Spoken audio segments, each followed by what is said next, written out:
Hello, everybody. Thanks for checking out episode 29 of the Liberty Mastermind Podcast. I'm Pat with our buddy Texas Joe today, along with Ox and Captain Jack. And today we're doing a Liberty profile, the first one in the series, of Texas Joe, who you might have heard on our last episode or over with me on the Uncensored Tactical Podcast.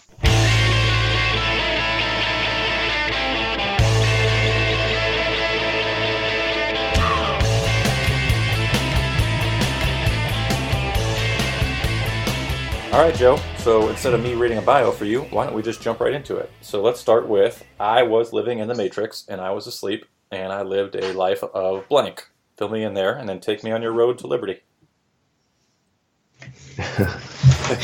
All right. Hey, everybody. Hey, Pat. Hey, guys. Thank you for having me back on the podcast. I was living in the Matrix until my eyes got opened in about 2008. We had a hurricane, and we had a downturn in my industry. And at that point, I decided to, wake up and start getting better prepared. Unfortunately, as you'll hear on a lot of survival and preparedness related, shows and podcasts, my awakening coincided with the rise in popularity of the TV show Doomsday Preppers. So, like I said, I decided to start, wake up and start getting better prepared.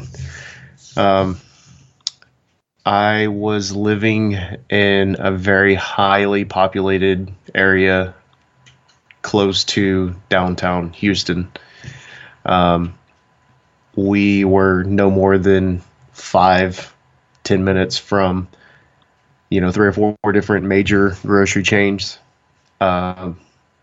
We had, within 15 or 20 minutes, probably 100, 150 different options for fast food, or, restaurants, sit down, not cooking for yourself. Mm-hmm. So we were living the prepackaged, single serve, traditional American family lifestyle. When I woke up, I started seeing the people around me getting laid off, and I was talking to my wife and said, hey, what are we going to do if we get laid off? We have a house payment, 2 car payments, we have a kid, and we have a new baby. Or, at the time we didn't have a new baby, but we had a baby on the way. And, honestly, our only backup, our only plan at that time was, our 401ks. I had which a lot of people have a lot of faith in. Right. A lot of people faith in. A lot of people have a lot of undue faith in that program, which, I understand that I'm saying that as somebody who has a funded 401k. Okay, I do have a 401k. I don't dump money into it like other people do, but I do have funds going into a 401k. I've just, I've kind of diversified since I woke up. So, where was I? Okay, so our one and only plan was, our 401ks if anything happened. I had no personal, no self-reliant skills. I was completely beholden on, calling my father-in-law or calling a repairman or, taking my car to a shop to get repaired, et cetera, et cetera. So, fortunately, without any major setbacks, any major heartaches, we made it through that particular downturn, which lasted from probably 2008 to 2009, 2010. If you guys aren't aware of what I'm talking about, it's the downturn in oil before the major downturn in 2012, 2013. So, Yeah. I mean, I was living the pretty much the cookie cutter, typical American lifestyle at that point. Um, After that, my wife and I kind of sat back and looked at each other and said, it wouldn't necessarily be a bad idea to get better prepared. Um, Unfortunately, I got on the internet, and I started watching TV shows, and the first two things I found was InfoWars and Doomsday Preppers, which are probably the worst two information resources possible for anybody who's going to get into preparedness. And man, I went off the deep end. Man, I started buying all kinds of shit, and it got to a point where we were getting ready. After a while, we had said, we need to get out of where we are, because we had bought a house in the city, moved from the small town we grew up in. And, we said, let's move back home, because that's where we're going to go anyway if anything bad really happens. Mm-hmm. So let's move back home closer to where we're going to go anyway. Let's start looking at, houses and stuff out there. Let's start, maybe we can buy some land to bug out to, Yeah, that's easy, right? Yeah. Yeah. So, we found a piece of property that was over 10 acres and less than 20. This was going to be our bug out location. Little did we know that was the first step on the path to being a homesteader, which is a full-time job for me right now.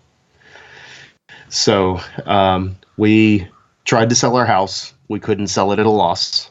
We were forced into our option, our last resort option, which was renting the house we had. Oh, I hate that. I'm still doing it. I hate that. Yeah. Well, we're on the opposite side. We were actually landlords for 3 years when we didn't want to be. So about 3.5 years later, we are renting a house. So we got rent payment going out on a house we're living in. We are renting a house to somebody. So we have that mortgage that we're paying, which what we're charging was obviously a little bit more than, you want to be profitable. So we're charging a little bit more than what we were paying for the mortgage, but still we had a major liability. Dave Ramsey talks about, investments versus liabilities. And let's see who else. David Kiyosaki, Rich Dad, Poor Dad. He talks about, liabilities versus investments, So we had a major, like we were basically for 3 years, we stared down the barrel of a gun trying not to flinch. Fortunately, it worked out in our favor. We were able to sell our house that we had been renting to tenants. And this coincided with the downturn 3 years later in the oil and gas industry. So our tenants actually happen to be very closely connected to oil and gas too. And so he calls me one day, this is a week before my birthday, and he says, "Hey, they're moving my family and I out of the country. I'm sorry, I'd like to give you a month's notice, but I'm giving you 3 days." And I said, "Hey man, you know what? You guys have been great renters for 3 years. Y'all been amazing tenants. I told you to treat my house like it was your own, and you guys did. Y'all completely furnished it as if it was your own house. Y'all even had a third child in my house. The patter of baby footsteps was heard in my house again, which was very touching and very emotional for me. So they, for 3 years, treated my house like it was their own. But unfortunately, they had to move out of the country because he was getting relocated. So I said, "Hey, man, you know what? No big deal. Happy trails. Here's our letter of recommendation. Here's references. I hope you land on your feet, and we'll figure out everything else. Don't worry about it." So we put a fresh coat of paint on the house. fix little odds and ends, put it on the market. Within 3 days, it was sold. Awesome. Yeah. So, we were, I'd like to say, several steps ahead, or several steps along our path to preparedness. So we had unloaded that major liability in our life. We had made permanently, we were done with the transition from city life to rural life, and we are living way rural at this point. We held off for about a year. We took all the proceeds that we made off of selling the house, which we actually turned around 3 years later and sold it for, a very good price. Interesting side note at this point. When you sell a house and you have proceeds that go directly into your bank account, what do you think happens when you try and go pull all that money out? It has something to do with the government. They just don't want to give it to you. Mm-hmm. Straight up. They don't want to give it to you. Let's be clear. Bank and government are just about the same thing nowadays. Would that be? Oh, yeah. Would that be a false statement? Well, I mean, it's kind of like an orgy. You see a bunch of arms and legs. Occasionally, you see a head every now and then. They're very intertwined, but you can't really very close. Right. It's kind of hard to determine like or discern. It's kind of hard to discern between who is who and what is what and what's actually going on, because everybody's got intertwined interest. Everybody's, pardon the pun, but everybody's in bed with each other. Mm-hmm. It's complicated. So my wife and I say, we would really, because we're Dave Ramsey fans, we'd really like to have, 6 months to a year, liquid, just like sitting in the safe at our house, like under our control. Well, at the time it wasn't at our house. It was in a secure location, but, we kind of like to have that asset liquid. And so if we need it, we can just go get it. The bank actually did not want to give us our money. Mm-hmm. They tried to persuade us. They tried to scare us. They tried to, tell us that, oh, well, anything could happen and it's not insured by the FDIC, and, your money's actually safer in our hands than yours. And I looked at the branch manager. I said, dude, go get my money before I lose my fucking temper. And he's like, well, we can't do a withdrawal that large on the same day you asked for it. I said, how long do you have to get my money ready? And he says, we're going to need a week. And I said, I'll see you Friday and you better have my money, or we're going to have a big ass problem. So we decided to start chipping off of that block, putting, I guess, smaller withdrawals, picking them up and, putting them aside. So we get through all that. And about a year later, we had, about halfway through, I guess, let me backtrack a little bit. Halfway through the process of renting the house, we had already bought our bug out piece of property. So we at one time we had rent going out, we had mortgage on acreage, and we had mortgage on a house. So like I said, we were staring down the barrel of a gun. About a year after we sold our house, we contracted to build a new house on the property that we bought as a quote unquote bug out location. And everything was kind of clipping along. Everything was kind of going pretty good. We were copy canning. We were saving money. We were diversifying our assets. We were working really hard. Let's see, I was doing several things, man. I was collecting skills. I was starting to learn skills that could, earn me an income in case I lost my job. Buying tools, just a lot of things in order to get better prepared. We decided to go ahead and contract to build our new house, our new homestead. So we put our money down and we started along the process, and they did the site work, and we had everything appraised, and um, they started doing um, the foundation, or they started doing framing and stuff, and um, backtracking a little bit, um, the day they did the dirt work, my wife didn't have any clue what was going on. So I bring her out with a bottle of champagne, and we pull up at the gate. We pull into the driveway. She has no idea what's going on. We get here, pull in, and she's like, "Well, what's going on? I mean, are we feeding the horses, or?" I was like, "Yeah, whatever." And so when we get here, I pull up and I shine my lights on the pad site, and she's like, "Oh my God, they started the dirt work." So That's she's cool. she's freaking out. She's calling her mom, and her mom's like, "Why are you calling me? I'm already here." So I had her mom meet us here, and I brought a bottle of champagne, and so we celebrated when we started our dirt work on the pad site.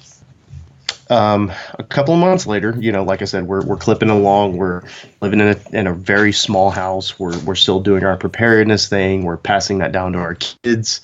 We're working full time. We have livestock, so we're feeding them. That's a full time job. I was actually hatching and brooding chickens in the kitchen. Awesome. So it was a crazy, exciting, mind-blowing time to be alive, be a husband, be a father, be in the middle of a journey. I'm still in the middle of my journey to preparedness. So they start the pad work, they get done with the pad work, they call us, and I said, "Hey, when you go to pour my foundation," and I know there's a couple of you guys who don't necessarily subscribe to religion and stuff like that. However,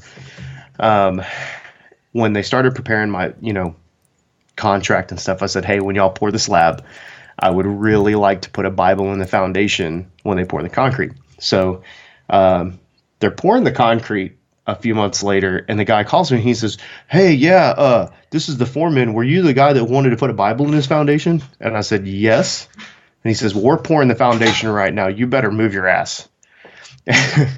And so I broke probably 14, 15 laws trying to get here in time. I finally get here, and I come sliding sideways into the driveway, kids in the car. Like I was not being a good parent at that point.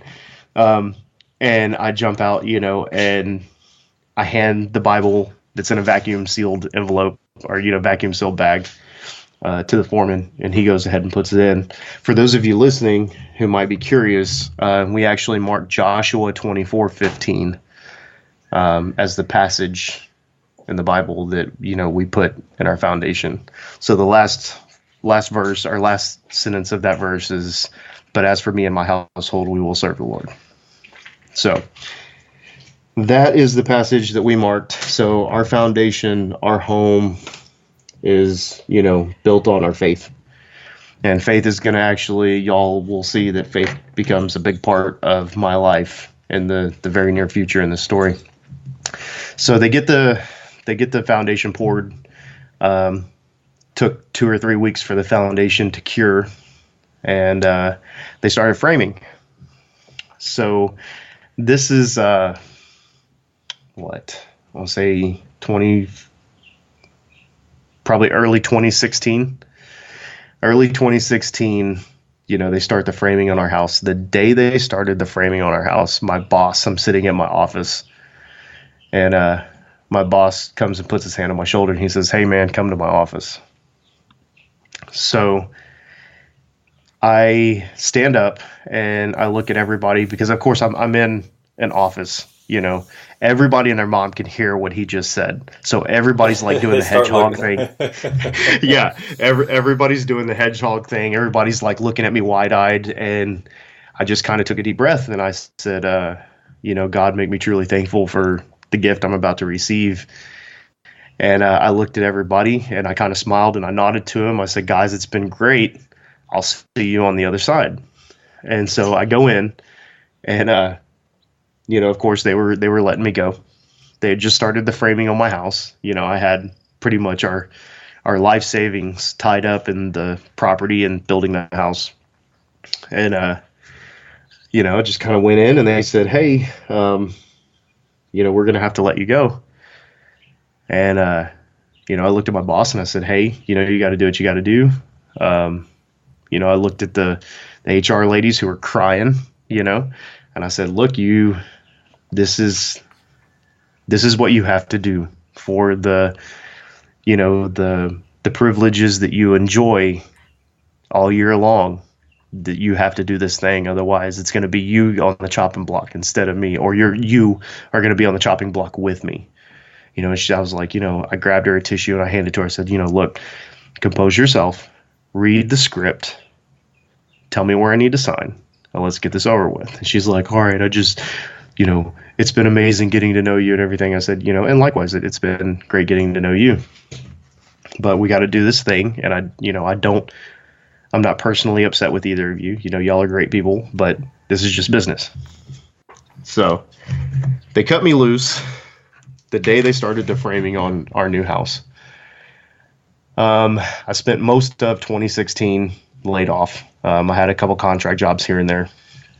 And I said, because we had done 3 or 4 rounds of layoffs, in the run up to me getting laid off. And I'm watching the coworkers around me get cut, So every week or, every couple weeks I'm taking, my spare money and I'm buying tools. I was going and getting training. I founded my business, which is a firearm training business. We also teach, preparedness skills. At the time, remind me, I'll come back to this. At the time, I was hosting a community preparedness group in my local town where we live. But I'll come back to that. Let's see what else. I was buying tools, building a skill set. We were putting food back. We were saving money. We were just basically getting ready for, hard times. My hard times came in the form of job loss. In the middle of probably the worst time to go through a job loss. So, I said that I was, hosting and, leading a community preparedness group. And I constantly talk to my group members about, preparing, because at this time I'd pretty much fallen off of, I think it was 2013, 2014, I found the Survival Podcast. I have always been an avid consumer of audiobooks, and I had found an audiobook series. What is Glenn Tate's books? 299 Days. The 299 Days series. I don't know why I couldn't remember that. I've listened to the series probably 15 times cover to cover. So I had found the 299 Days series. And in the 299 Days series, they talk about the Survival Podcast when the guy first wakes up and starts his journey towards preparedness. So 299 Days actually led me to the Survival Podcast. I started, listening to the Survival Podcast, and I, stopped listening to InfoWars and realized how much bullshit was, in all of it, man. Yeah, it's just, TV.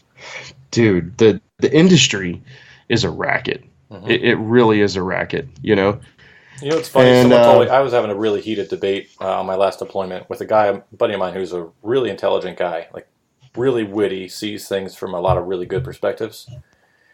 And we were debating some finer points of the 9/11 incident. And he said, "You're an idiot if you believe that information from the internet." And I said, "Cool. Let's dial down on that. Where did you get your information about 9/11? He said, "Well, I saw it on TV." And I said, "Okay, let's talk this out. you only have one source of information, and it's only from the mainstream media, from like 6 news channels that are owned by, I don't know, 2 or 3 people. I said, I have that information and other information. I said, and it's up to me to figure out which of that is palatable and which isn't. I said, so do you think you're more informed than me because you got info only from the TV? And the conversation got pretty bad after that, but you learn so much from the internet, man. And some of it is complete garbage, but I can tell you, if you only get your info from the news on TV, you're in big trouble. Right. And I agree with that 100%. I've heard, because I listen to a lot of psychology books and stuff like that. So we have this thing that is basically equalization of, like our language, our English language here in the United States. And since we have, the theory is, since we have so many news channels, since we have YouTube, since we have Skype, since we have, podcasts and all this stuff that we have in the United States, and this is, everywhere else, we have, like a median language of English. No matter where you go in the United States, we can understand each other, right? You have pockets where you have, like you in the South, you have the Southern drawl. Then, the Northeast, you have, I guess like up near like Rhode Island and stuff like that, like they clinch onto vowels like a pit bull on a pork chop bone. It's just like, and then you have, people out in California, like you have concentrations of, like local, I guess, dialect, right? And so you'll have in preparedness, you'll have like little cults, or you'll have little pockets of, different flavors and different, just cultures and, this, that, and the other thing. And without that, like you were saying, you have multiple sources. Well, without multiple sources speaking the same language, you don't have that median of the way people pronounce, the way people talk, and everything like that. So if you're only consulting one source for your news, or, you're not traveling outside of your local town to get input on culture and music and language and, this, that, and the other thing, you're going to have cults form around those little pockets, and that's where you get like, deliverance style, little isolated pockets of, preppers and, this, that, and the other thing. So go ahead. I can't imagine anyone makes this transition to, the Enlightenment or liberty or whatever you want to call it, or waking up from the Matrix. I can't imagine anyone makes that transition and doesn't turn away from the mainstream media. Like, I don't see how the two of those happen together. Because they feed you lies, and they feed you lies, and they feed you lies, and they program you, and they shape everything they give to you with a certain bend. So I don't, like, once you start to make that transition, you've got to, at a certain point, like, walk away from that. I know we're going to start doing a lot of these profiles and hearing how people kind of woke up from the Matrix, but I got to imagine that there's not too many people that still cling to the news every day and understand individual liberty and preparedness and all of that. Well, for me, it was kind of like out of the fryer and into the bacon fat, and because I went from one extreme to the other. Like I told you, I jumped from mainstream media and watching doomsday preppers to taking 100% of my information from InfoWars. And then later, as I grew and as I matured, I found other information resources, and I was like, whoa, hold on a second, because I've been living in basically code red for 2 years, and you can't live that way. No. I did the same thing too. I found Glenn Beck was my first transition when I thought, oh, this guy's cool. He's on the TV, but he's saying, don't trust me. He's saying the government might not be good for you. And I went way into that rabbit hole, and I checked his website twice a day. I subscribed to his private TV channel. I never missed a show. And then after a couple months, I was just beaten down. I was like, oh my God, I can't take anymore. It just hit me one get day. burnt I was out. like, I'm full. I'm burnt out. I can't do it. So thank God. Yeah. So I had you go ahead. I found the survival podcast too. That was probably the biggest milestone in stepping away from the machine.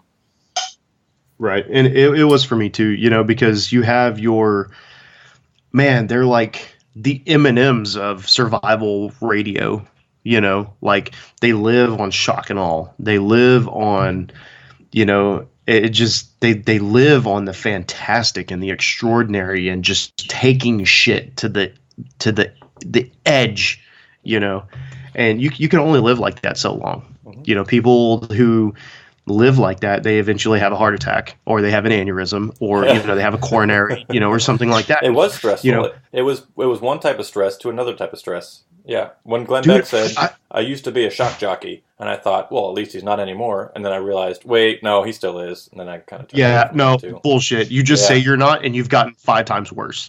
And then every book was, oh my God, if you don't buy this book, the world's going to end. And I thought, let me reconsider this guy. I still liked him. I mean, I don't have anything terrible to say about him, but he was a good step, and I think a lot of people had that step, Well, I mean, it's as long as it's not your last step, as long as it's one stepping stone on a path,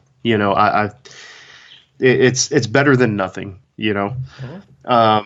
And for me, I spent like a year and a half just being angry and uptight and, just like having a stick up my ass and stressed out, and like my kids, like they're trying to do their kid thing. And I'm like, what are you doing? We got to be prepared, and just, I realized that I was like being a bad dad and, like my wife and I were just constantly living in this just crazy place, and so when I found the Survival Podcast, one of the first shows I listened to was a show about money, and it was probably somewhere in the early 2000 episodes, where maybe in the last no, it was in the 2000s. It was probably in like it was probably 1700 to 2000 mark on the episodes, but he was talking about money.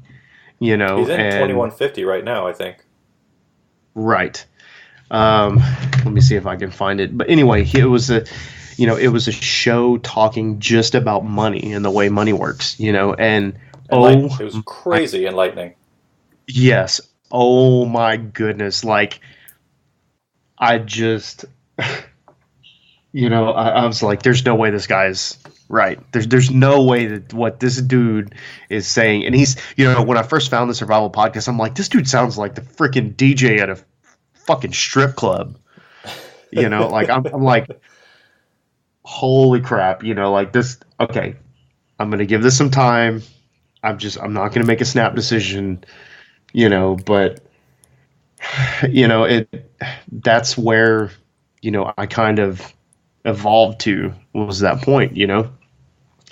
And Jack actually on the Survival Podcast did a show recently about this. He had a listener call-in show where, a listener emails and he's like, hey, thank you because this happened in my life and I actually relied on my preps. And, this is back to when I was hosting and, organizing and leading a community preparedness group.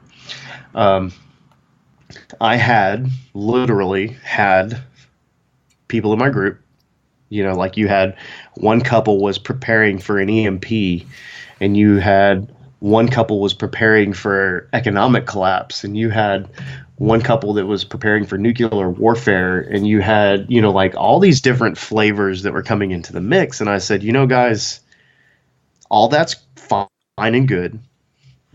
But why don't we prepare for a localized event like, the power going out or losing your job or a tornado or, whatever. We have train tracks that go right through the middle of our town. What if one of those tanker cars flips over? What if you lose your job? Right. And, that was one of the things I said, for me personally, I'm preparing for job loss. And everybody's like, yeah, that's not sexy. like, Right. That's not sexy. It's not, alarming. It's not, and I had one couple literally look at me and they're like, we're self-employed. We're not worried about job loss. Well, hey, a year and a half later, Amazon restructured its compensation program. Mm-hmm. And their main source of income went out the window. But I'm not trying to sit here and say I told you so. Okay. So, like I said, I told everybody, I'm preparing for job loss and economic hardship and stuff like that. And out of everybody in my preparedness group, who do you think had to rely on their preps first? Ding, ding, ding. If you guys are thinking me, yes, you're right. I actually lost my job before the economy collapsed, before we went to war, thermonuclear war, with Barack Obama at the helm, So, and at that point, I had people join the group, stick around for a few months. This is what I'm preparing for, and this is what I'm buying, and this is everything I'm doing, and then they fall off. New people come in. Oh, this is what I'm buying, and this is what I'm doing, and I'm listening to Glenn Beck and InfoWars and this, that, the other thing, and then 6 months later they fall off. And so it just got to the point where I realized that, like Jack says on the Survival Podcast, he's like, practical preparedness. Prepare for the everyday stuff because that's what's going to get you. The only good night vision goggles and a rifle and your ammo and your MREs are going to do for you if you're preparing for the zombie apocalypse and all that happens is you lose your job. You can sell that stuff for a loss, but that's about the best thing it's going to do for you. Yeah, you can definitely sell it at a loss. And, I have night vision and I have several rifles and, several firearms. I actually give loans to people. And when they say, hey, I need some money to make it till payday, I say, hey, what do you have? Because I've been taken advantage of too many times. Mm-hmm. And I hate to sound like a vulture or like a mob boss or, a loan shark or some shit like that. But if you want a $500 loan from me, I'll put your AR-15 in my safe and give you $500 against it. Sounds reasonable. And you know what? It's probably better than going to a pawn shop. True. So you're probably providing a better service. Right. So, and that's one of the things that I do. And it's, I think it's like, depending on who it is, it's $10 to $20 a month, that I charge, to have that money out. So, if you need a month, you get, you bring back $420 and I give you the $400 back, not a big deal. So, but, like I said, it's,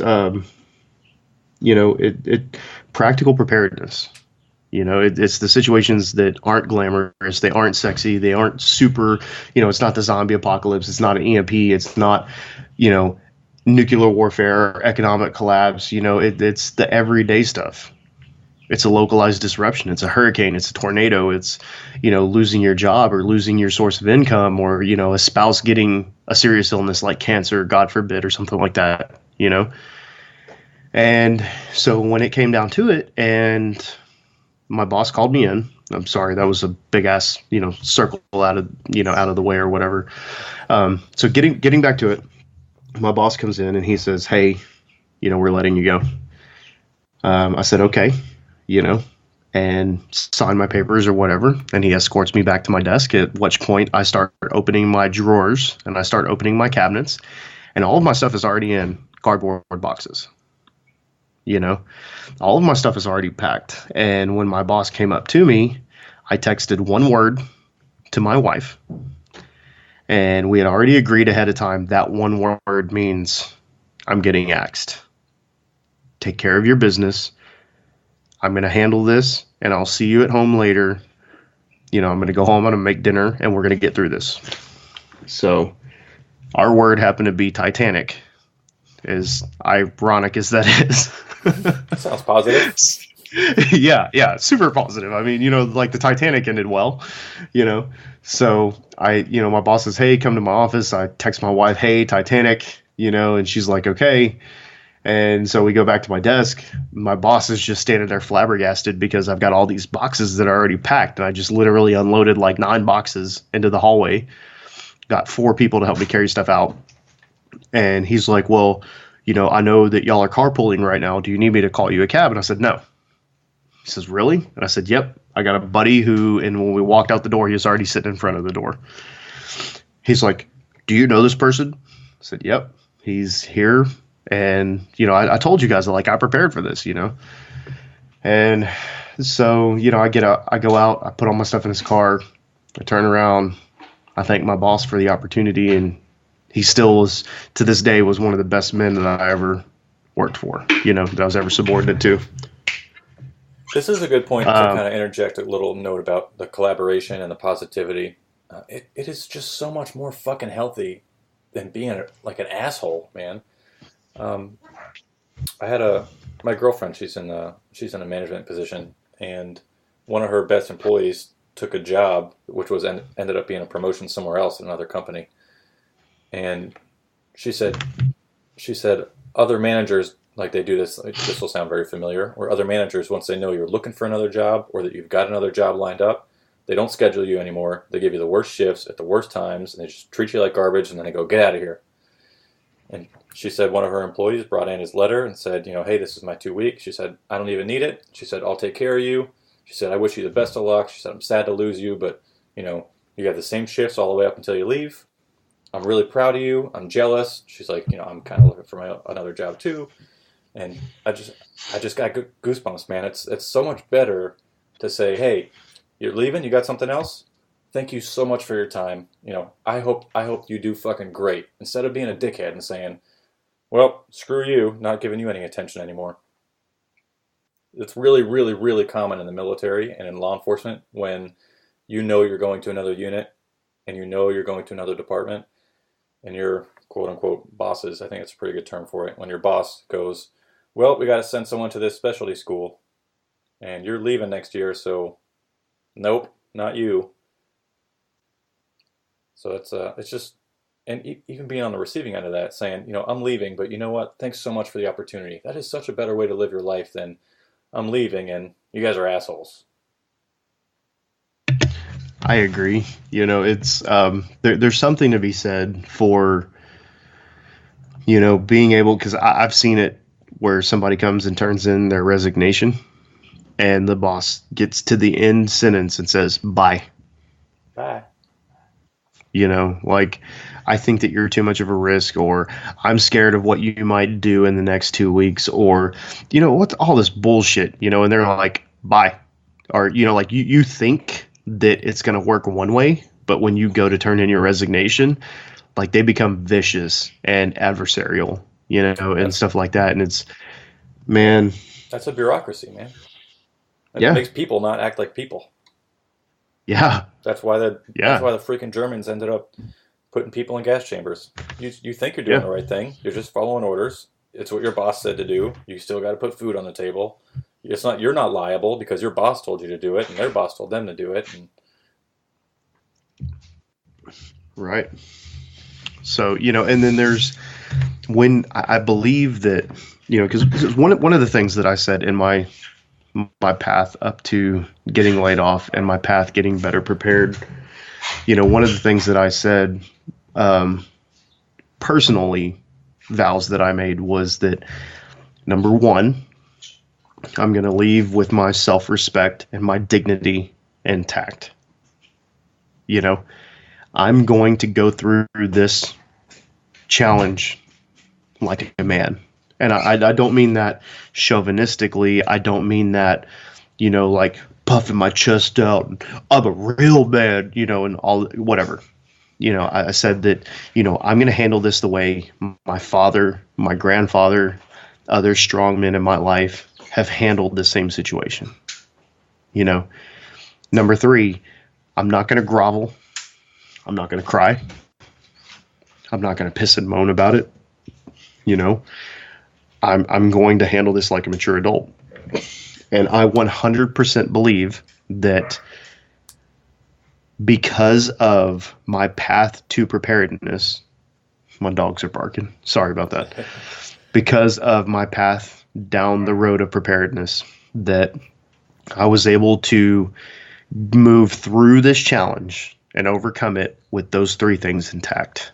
The other thing, which I know, with the religion thing, my fourth thing was a personal, and I said that I'd never sit back and say, God, this is your fault. God, why'd you do this to me? Blah, blah, blah, and this and that. This is a man thing. This is not a God thing, So I was able to make it through that situation. And a couple of weeks before 2016 ended, it was actually 2 weeks before Christmas, I got a call and I got an offer. And so, things started looking up a couple weeks before Christmas. But in that interim period, we had food saved, we had money saved. Like I said, I had gained skills. I had started a small business as a fireman instructor and CPR instructor. I also teach auto mechanics. I teach, preparedness skills, stuff like that. So, I had started my business. I had done a lot. I didn't do everything I could to prepare for the job loss, but I'd done a lot. I'd moved several steps down the path to being better prepared. And so, I didn't live in fear. And I look back on that, and it was kind of foolish, because I know that my wife had a lot of animosity. My wife had a lot of fear. My wife had a lot of, lost sleep and stuff like that. But for me, I was ready for the end to come, and it was kind of a relief when it did, So, they cut me loose, and I basically rolled right into doing work out of my father-in-law's shop. Of course, I applied for unemployment, but I had a couple projects here and there to knock out, and I had some friends call me and say, hey, I need some help, or hey, I know somebody that could use a hand, and I did okay. I did okay. And that's the thing, like on the Survival Podcast, he says, we're walking this path. We're living this lifestyle, because preparedness is a lifestyle, and it's something you live. And as culty as it's going to sound, you integrate it into your life and you live that lifestyle. Your life is going to change when you start going down this path.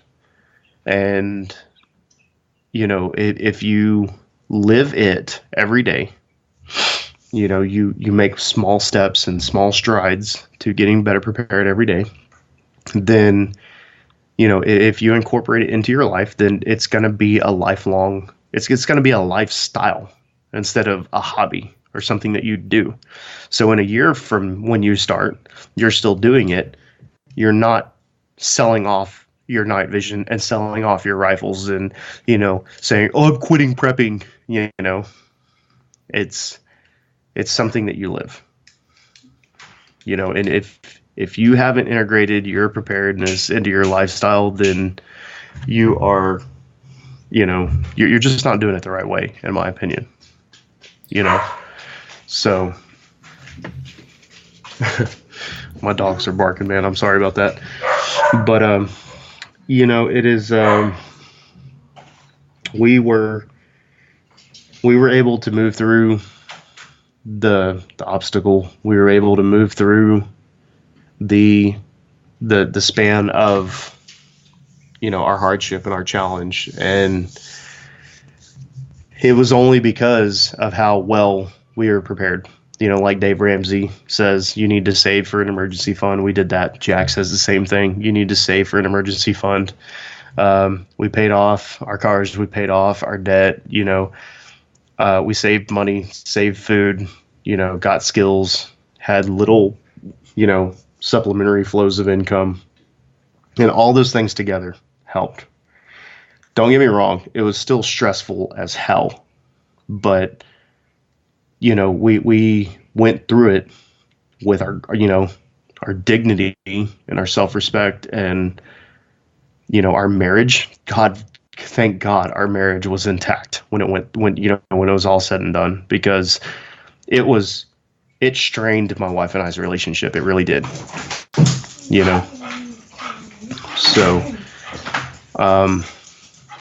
now, it's, my dog just came up and licked me in the face. Now, we look back on it, we're like, oh, well, you always, hindsight is always 2020, and it's always in rose-colored glasses, But it was because of how much we spent trying to get prepared, or, how much time and effort, and not just money that we spent trying to get prepared. It was because we were prepared that we were able to handle it the way we did.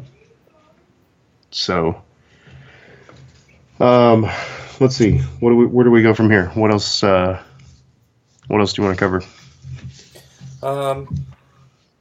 I had a bunch of questions that I was going to ask if we didn't cover it, but I think you covered all the questions I had. Like, what were some of your specific mile marks, or like mentors, or little pieces of information that you kind of gleaned along the way? You covered a lot of that. All right, so major milestones. Yeah, let's do that. All right, so one of my major milestones was getting, my month worth of money and my month worth of food saved.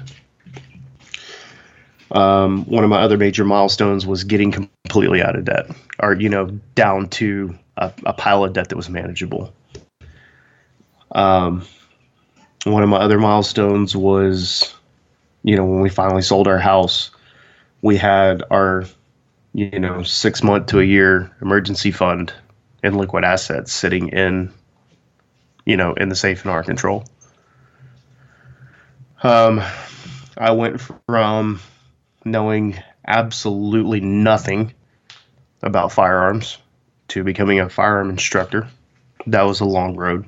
That had a lot of bumps and bruises. Animal husbandry was a big milestone for me.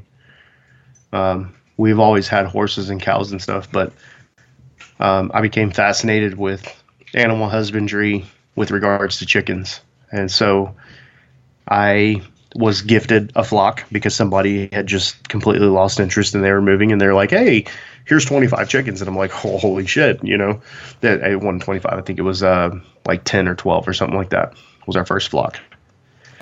So, it's,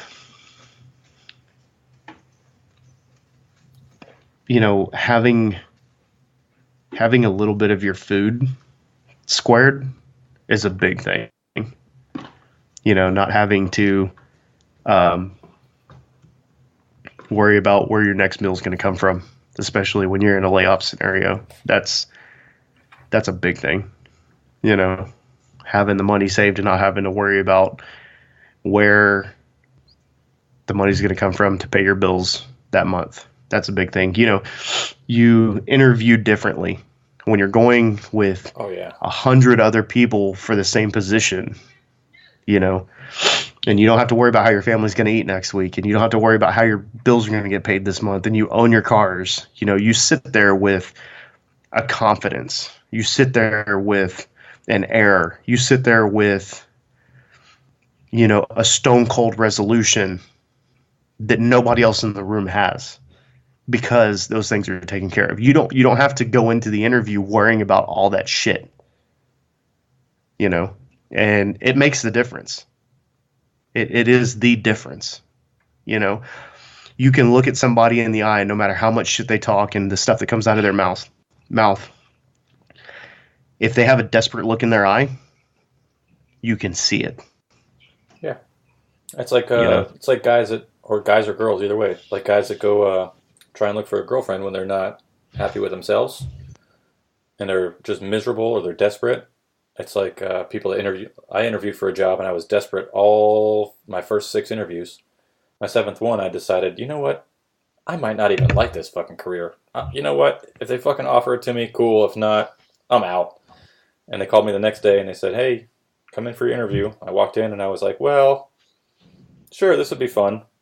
And they're like, okay, tell me more. And I'm like, I'm trying to figure out if this job's for me or not. And they went, oh, interesting. Tell me more. And when I walked out, they shook my hand. They said, you're moving on. We're going to give you a tentative letter of hire, tomorrow. It was my psych interview. I'd failed one before, and this one I didn't care. I said, tell me about yourself. I said, tell me about you. And they were like, oh, okay. Yeah, pretty much. I threw them for a loop. They said, so why are you here? I said, well, I'm kind of interested in this job. And they were like, all right, works for me. Pass. Pretty much. It was so easy and relaxed when I wasn't concerned with living my day-to-day life. Yes, that right there. Yes. And this preparedness stuff, it's kind of tricky, man. It's like the martial arts people that train real hard for that one thing, and then they realize years later it's not about that one thing. Like when you practice preparedness, you think it's for a disaster in the future, but it's about living fucking today and enjoying it. It is. It's not about rubbing pennies together so that one day you can have an MRE saved up. It's about making smart choices and enjoying your fucking life, because if you're miserable preparing, or if you're miserable now, what's the point, man? True. I look back on the year or two that I spent, listening to InfoWars and, shit like that. And I look at my life now and, sorry, my son's calling the dogs in. I'm looking out the window right now at my ducks, and I'm watching my son run down the driveway with the dog. And, I still practice preparedness every day. I still do one little pebble. I move one little pebble every day to make sure I'm better prepared. Be that following up with a client on firearms training, or checking with, the local firearms shop and saying, hey, do you need somebody to help out with a class? Making sure that, making sure that, my animals are fed, or, doing like you were here for a couple of days and I was working on a project to automate the chicken coop, door opening and closing, so that it, if I stay up late one night, or I have to haul ass for search and rescue in the middle of the night and I'm not back in the morning, then my chicken coop open and closes without me being there. So there's, even today, as what would, some people would call a veteran prepper, I still choose a handful of pebbles every day, and I pick those pebbles up and I move those pebbles forward. And even if it's just, a small pebble, like writing a blog entry for UTech, or, just, hey, that would go really good in my EDC bag, or revamping your EDC. Or taking out shit you don't need, yeah. Yeah, because I just recently did that, and it's like, oh God, or exercising, keeping yourself in shape. That is a huge part of preparedness. Living a healthy lifestyle, exercising, keeping yourself in good shape, that saves you so much money. If I could recommend two things to people, and this is like kind of passe or whatever, but seriously, if I could recommend two things to people, it would be to learn how to fix, repair, and maintain your vehicle yourself, and get in better shape and live a healthier lifestyle. Those two things right there will save you so much money. It's unfreaking believable. Just those two things. I could give you a list of other things that would help save you money and make your life better, but those two things. Think about how much healthcare costs in this country. Insurance is, but trust me, I know I carry insurance on two kids and a wife and myself. Insurance is through the effing roof. Okay. But, thank God we are healthy. We live a healthy lifestyle. We exercise. We take care of ourselves. And, we're blessed with good health. So we don't have to spend that money. Now, we still have a savings account that is just for health expenses. So I still plan as if we're going to have health problems. We just haven't encountered any serious health problems yet. So, it's it is literally a handful of little pebbles every day. And one of the biggest things I think people can do to be prepared and be better prepared is, a strong community. Talk to people about what you're doing. You have, OPSEC, and, don't tell anybody about your prep. You know what? Y'all can shove that shit. I talk to people about it and they're like, oh, well, I'm coming to your house in a disaster. You might not want to do that because you're probably going to get shot before you get halfway from the house to the gate or from the gate to the house. But right now, while the sun is shining and the grass is green, what do you think you can do for yourself to get better prepared? If you just show up at my house asking for handouts, you're probably going to get shot. If you show up at my house with your own supplies and you just want somewhere safer to be, that's probably going to go a little bit better for you. Just straight up. I'm not joking. I'm being 100% serious. And they're like, yeah, you're right. And what do you think I should do? I'm like, you need to focus on you. Save a month's worth of expenses and save a month's worth of food. Oh, well, I was thinking about this gun. Do you have a gun? Awesome. Are you going to need a gun? Probably at some point you will need a gun. Not to defend yourself or, anything like that, but they come in handy. It's the store of value. There's 3 things you can always pawn, right? Diamonds, gold, and guns. You may not get you may not get back what you paid for them, but you're going to get something out. You'll be able to feed your family, or you'll be able to make that little gap between what you have and what you need for the mortgage payment. So, I don't know, man. All right, Joe. Where are we going from here? We're going to tie a bow on this one. We're at just about an hour, so we will wrap this one up. Folks, if you found some value in today's show, or if you want to be a guest, go ahead and check out our website. Click on the Be a Guest tab on our homepage and fill out that little form there. We're starting to stack up our guest list again. And if you found some value, go ahead and subscribe on our website and on whatever platform you listen to this podcast on. And thanks so much for spending some time with us. We'll see you next time. Thank you, guys. We'll see y'all later.